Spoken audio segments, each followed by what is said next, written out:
नमस्कार, मैं हूं आपके साथ शिवानी रतूड़ी और आप देख रहे हैं कैपिटल टीवी उत्तर प्रदेश।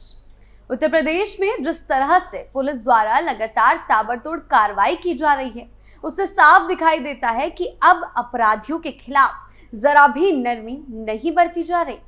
कानून व्यवस्था को सख्ती से लागू किया जा रहा है और प्रदेश को अपराध मुक्त बनाने की दिशा में गंभीर प्रयास हो रहे हैं। और यही वजह है कि अब हर कुछ दिन में कहीं ना कहीं एनकाउंटर की खबरें सामने आती हैं। ये केवल मुठभेड़ नहीं है, बल्कि एक सख्त संदेश है कि अपराधियों को अब बख्शा नहीं जाएगा। पहले जहां अपराधी बेलगाम होकर घूमते थे, सत्ताधारी दलों की शरण में रहते थे और कानून की आंखों में धूल झोंकते थे, वहीं अब स्थिति पूरी तरह से बदल चुकी है। अब सरकार सीधे एक्शन में है और जो अपराध करेगा वह सजा भुगतेगा। ये भावना सिर्फ नीतियों तक सीमित नहीं है, बल्कि जमीन पर कार्रवाई के रूप में भी दिखाई दे रही है। एनकाउंटर की धूम और ऑपरेशन लंगड़ा जैसे अभियानों ने ये साबित कर दिया है कि उत्तर प्रदेश की कानून व्यवस्था अब सिर्फ किताबों की बात नहीं है, बल्कि एक मजबूत हकीकत है। और यही वजह है कि अपराधियों पर लगाम कसती साफ दिख रही है। इसी के चलते एक बार फिर योगी सरकार ने एक्शन लिया है। क्या कुछ चल रहा है एनकाउंटर एक्शन के तहत, आइए जानते हैं विस्तार से। एनकाउंटर से मची दहशत। उत्तर प्रदेश में पिछले कुछ वर्षों में कानून व्यवस्था को लेकर आम जनता का भरोसा धीरे धीरे बहाल होता दिखा है और इसका एक बड़ा कारण है योगी आदित्यनाथ सरकार की जीरो टॉलरेंस वाली नीति, जो अपराधियों को, माफियाओं को और संगठित आपराधिक गिरोहों के खिलाफ सख्ती से लागू की गई है।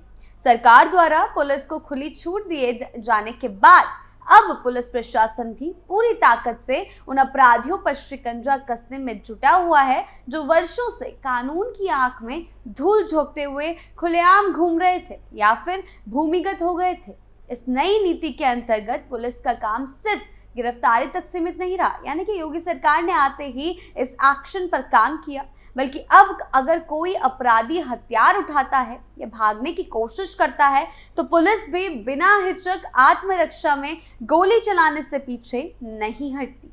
और इन्हीं बदले हुए हालातों का उदाहरण है हाल ही में उत्तर प्रदेश के 2 जिलों आगरा और बाराबंकी में हुए एनकाउंटर, जो न केवल सफल पुलिस कार्रवाई के उदाहरण हैं, बल्कि ऑपरेशन लंगड़ा की उस सोच को भी साकार करते हैं जिसमें अपराधियों को या तो घायल करके पकड़ा जाता है या सीधे जेल भेजा जाता है।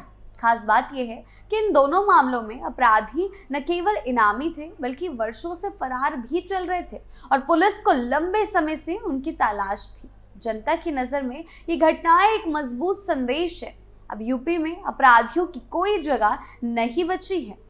अपराधियों पर कसी लगाम। पहली घटना आगरा जिले के फतेहाबाद थाना क्षेत्र की है, जहां 15 साल से फरार चल रहे 25,000 के इनामी अपराधी को पुलिस ने मुठभेड़ में घायल कर पकड़ा। जानकारी के अनुसार ये बदमाश किसी लूट और चोरी की योजना बना रहा था और जैसे ही पुलिस को इसकी भनक लगी, उन्होंने घेराबंदी कर उसे पकड़ने की कोशिश की। लेकिन बता दें, अपराधी ने गिरफ्तारी से बचने के लिए पुलिस पर फायरिंग शुरू कर दी।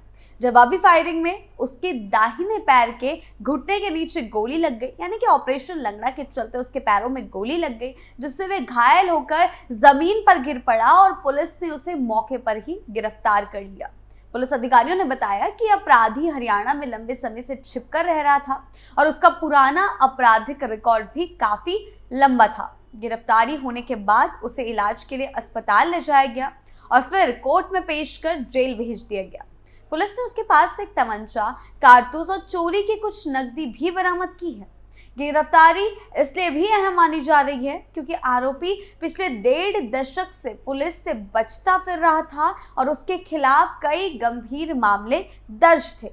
पुलिस विभाग की इस कार्रवाई को न केवल स्थानीय जनता ने सराहा है, बल्कि राज्य स्तर पर भी इसकी सराहना की जा रही है, क्योंकि इसने ये साबित कर दिया है कि अब कोई अपराधी कानून से बच नहीं सकता, चाहे वे कितने भी वर्षों से छिपा हो। दूसरी ओर बात करें बाराबंकी जिले में हुई मुठभेड़ की, वहां भी एक ऐसी ही मुठभेड़ सामने आई है जो भी और चर्चित रही, जिसमें 15,000 के इनामी बदमाश सुनील लोनिया उर्फ सुनील को पुलिस ने एनकाउंटर के बाद घायल कर गिरफ्तार किया। ये घटना फतेहपुर थाना क्षेत्र के सिहाली मार्ग पर रात में हुई, जब पुलिस को सूचना मिली कि एक संदिग्ध व्यक्ति मोटरसाइकिल से इलाके में घूम रहा है। जब पुलिस ने उसे रोकने का इशारा किया तो उसने बाइक छोड़कर भागने की कोशिश की और पीछा करने पर पुलिस पर फायरिंग कर दी। जवाब में पुलिस ने भी गोलियां चलाई, जिससे आरोपी के पैर में गोली लगी और वह मौके पर ही घायल होकर गिर गया।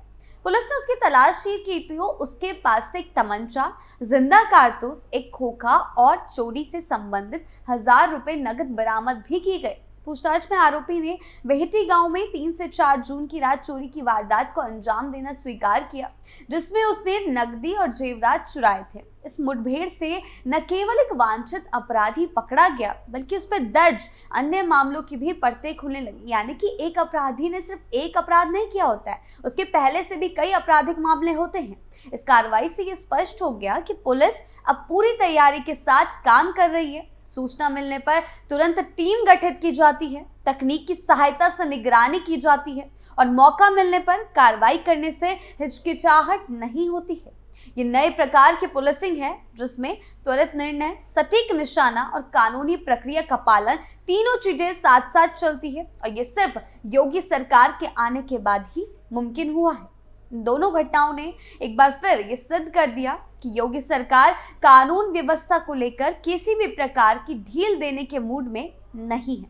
राज्य सरकार का जोर अब न केवल अपराध को रोकने पर है, बल्कि अपराधियों के मन में कानून का भय पैदा करने पर भी है।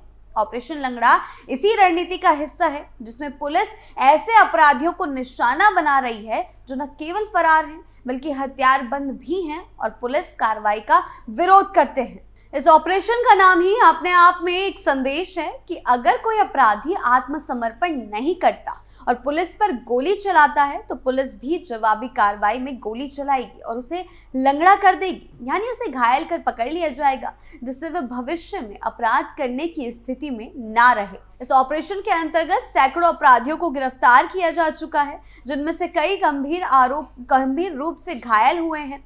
इसका असर ये हुआ कि अब अपराधियों में भय का वातावरण बन रहा है और कई ने तो खुद ही आत्मसमर्पण कर दिया है।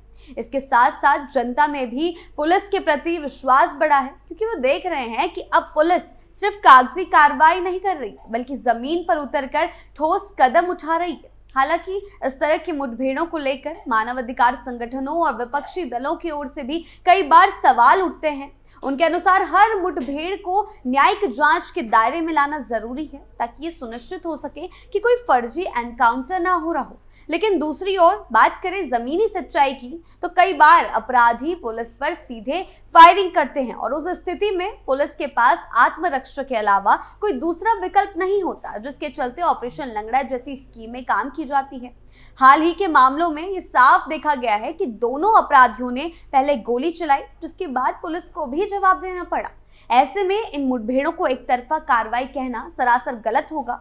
इसके अलावा राज्य सरकार ने यह भी सुनिश्चित किया है कि हर मुठभेड़ की मेडिकल, फॉरेंसिक और कानूनी जांच हो, जिससे किसी भी प्रकार की गड़बड़ी को तुरंत पकड़ा जा सके। पूरे घटनाक्रम को देखें तो ये स्पष्ट होता है कि उत्तर प्रदेश अब उस दौर से बहुत आगे बढ़ चुका है जब अपराधियों का राज चलता था और पुलिस को सिर्फ दिखावे के लिए इस्तेमाल किया जाता था। अब पुलिस न केवल अपने कर्तव्यों को गंभीरता से निभा रही है, बल्कि वह हर उस अपराधी को निशाना बना रही है जिसने वर्षों से कानून को ठेंगा दिखाया है। ऑपरेशन लंगड़ा जैसे अभियानों से ये संदेश साफ जा रहा है कि अब यूपी में या तो अपराधी सुधर जाए, आत्मसमर्पण करे या फिर गोली खाकर गिरफ्तार होने के लिए तैयार रहे। इस बदलाव का असर यह हुआ है कि पुलिस की साख बढ़ी है, अपराधियों का मनोबल टूटा है और आम जनता में एक तरह की संतुष्टि पैदा हुई है कि अब कोई भी अपराधी ज्यादा समय तक आजाद नहीं रह सकता।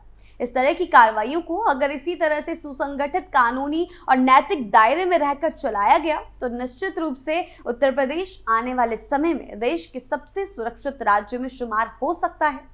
सरकार की मंशा और पुलिस की कार्यशैली में जो तालमेल दिख रहा है, वह कानून व्यवस्था की एक नई परिभाषा गढ़ रहा है, जिसमें अपराध के लिए कोई जगह नहीं और न्याय के लिए पूरा मंच तैयार है। आपकी इस बारे में क्या राय है, हमें कमेंट सेक्शन में जरूर बताएं। नमस्कार।